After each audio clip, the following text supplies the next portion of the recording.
I'm Huples Cat. Welcome to the third and last video on chapter 2 of Selco Cowern's great book, SHTF Survival Boot Camp. In this video we're going to look at shelter, bug out bags, bug out groups, bugging out, and the stages of SHTF. They're the starting stage where chaos and confusion is starting to be very apparent in society. They feel there'll be rioting and some minor looting. During this stage, law enforcement is trying to contain what's going on, but failing. Okay, I don't know about you, but I'd probably notice that happening around me. In my opinion, what you really need to do is actually look at multiple news sources and be very aware of what's going on around you so you can act before the rioting starts. You might fail, but at least try to anticipate SHTF. They then state there's a calm stage. Most people are calm and stay home. The violence is becoming much worse. Law enforcement is now noticeably absent in most places. Gangs have now formed or have taken over control of large parts of the city or town you're in. Bug out now! Okay, in almost all SHTF, violence is minor and crime drops for a few weeks. In a sudden SHTF, gangs are much more likely to help initially than get all Mad Max on you. It's worth remembering that Selco experienced in the 1990s ethnic cleansing and a siege. This is very different from the most likely SHTFs we're likely to experience. If you can, bug out before or at the start, not when it's calm, is my advice. Be aware of which areas are experiencing looting and violence and avoid them on your bug out route. They then state there's a new world stage. It is what it is now. Too bad, too sad. Adapt to the new rules and conditions. Again, bugging out is not precluded in this stage. Form a survival group or a bug out group if you like. Use friends, family, neighbours, anyone suitable. Avoid hardcore, tooled up preppers. Selco experienced those types of preppers dying very quickly in SHTF.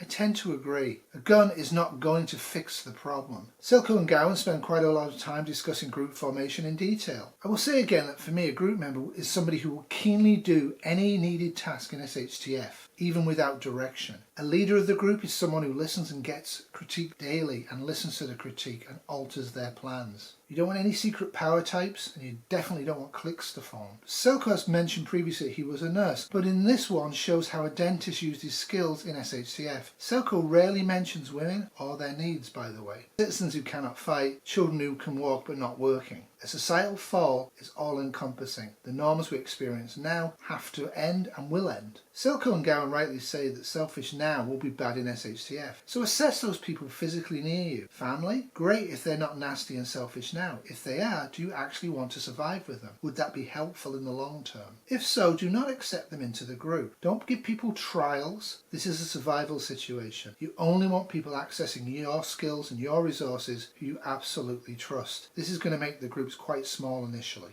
They rightly point out that prepping is a business and buying a bug out bag rather than making your own is a bad idea. However, I say buy one and adapt it, but train with it and train with all the gear in it and know each item very well. It's on page 108. I would like to point out though that the stuff that you put in the bug out bag should also be in the bug out location, whether that's the home if you're staying at home or elsewhere if you're going to leave. It should also, in my opinion, be duplicated in all car kits. On page 114 they talk about purifying water by boiling it. But filter it first, and it takes a lot of energy to boil water to make it sterile. If you can, not cooking is the best in a bug out bag. Now obviously in deep winter, use a sled and you have to heat water and cook often. For me, if it's -5 centigrades or below, I'm going to cook on the bug out. Above that, I'm going to eat Cliff bars and Lara bars and make do. Point of a bug out is to go from A to B as fast as possible and as safely as possible. Stopping to fish, stopping to hunt, cooking, really bad ideas. I have to disagree completely on page 115. Please do not get a spork. These are garbage and they're annoying. You can easily get bamboo lightweight cutlery. After all, it's just for bugging out with. These are generally free if you look out for them. Much easier to use than a spork,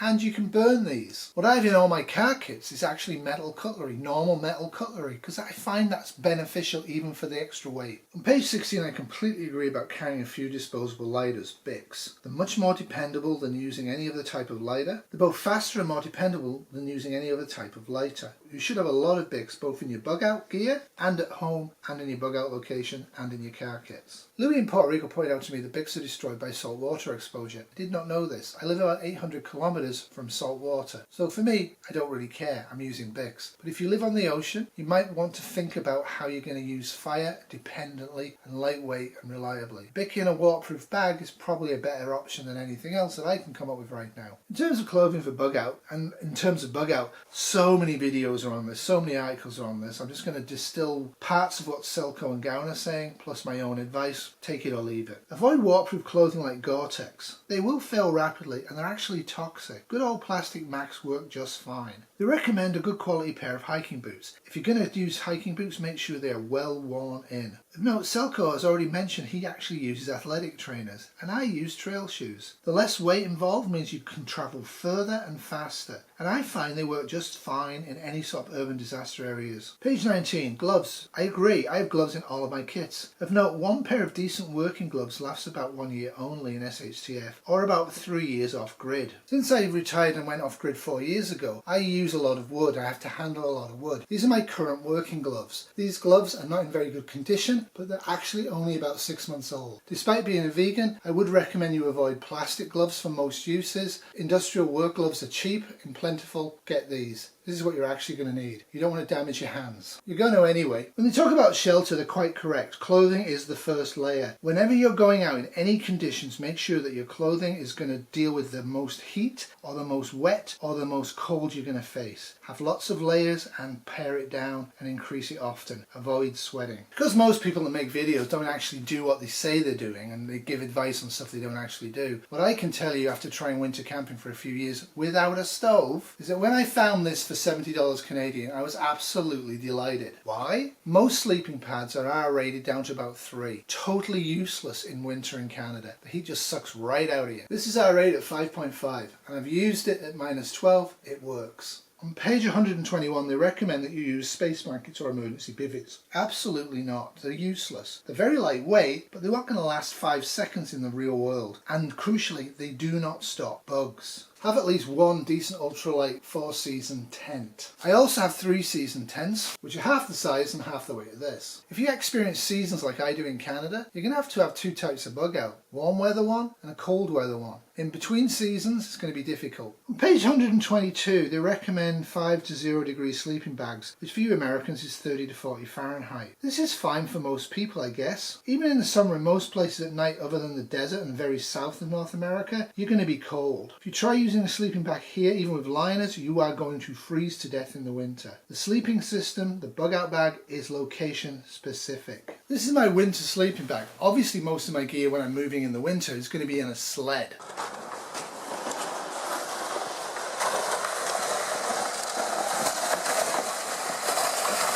Specifically in the spring, if you look around for sales, you're going to find stuff like this. I got this for Kitty. This was only about $50. This isn't as good as mine, but it's really good down to cold temperatures of -10. When the sleeping bag says that it's good down to -5 centigrade, what it means is below +5 you're going to start to feel cold. Always assume that the sleeping bag entails you being fully dressed in thermals inside a tent with no wind hitting the tent and a really decent sleeping pad. A sleeping bag doesn't work that well in cold temperatures. It will only work in cold temperatures well if you have a tent and a sleeping bag system and maybe extra warmth. I recommend carrying a small crowbar. You can use cell tower, hydro, water buildings en route to actually sleep in. It's much better to have 4 solid walls and a roof than not. So if you're using cell tower or hydro buildings, make sure you've got the door open at all times. It doesn't have to be fully open and be very aware of what's going on. For me, if you're bugging out, sleep during the day and walk at night for security. If you're able to do so without a flashlight, of course. Remember, most criminals, most violent people, they're actually going to be in bed by about 4 AM. And they tend not to be up early in the morning. Page 124, they talk a lot about trash bags. And again, I agree, contractor trash bags is an excellent idea. The more of them you have, the better. They give a list of gear for their bug out bags on page 125 to 128. When you look at this list, what strikes you about it?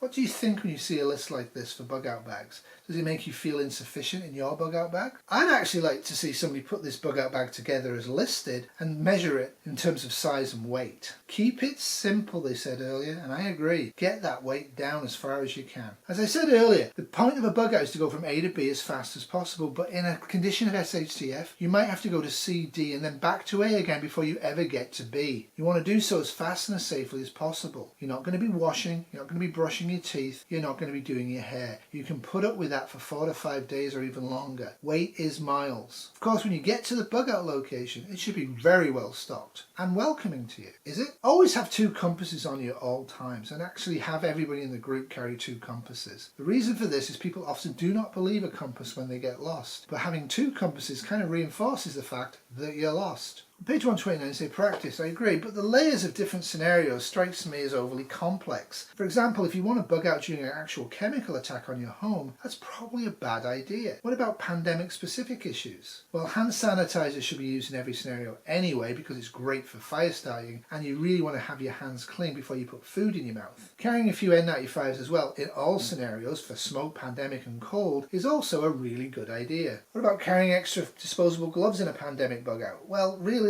speaking, you should have plenty of them in your first aid kit anyway, and if your skin's intact, hand sanitizer works just fine. And why are you touching everybody? Do train on your expected routes. If it's a long route, hike little bits of it often. Do take advantage of any safe and unoccupied buildings you come across for shelter. Do not limit yourself to an emergency bivvy bag. Well, thanks for watching. Next week we are going to talk about wilderness survival. At 108 pages, this is actually the longest section of the book. Bearing in mind a lot of the skills and ideas in the urban survival section are very applicable to wilderness survival. As a retired nurse myself, I strongly advise that you do a wilderness first aid course or at least read several books on it. So thanks for watching. Feel free to subscribe me. Until next week when we do wilderness survival, have a safe and great time.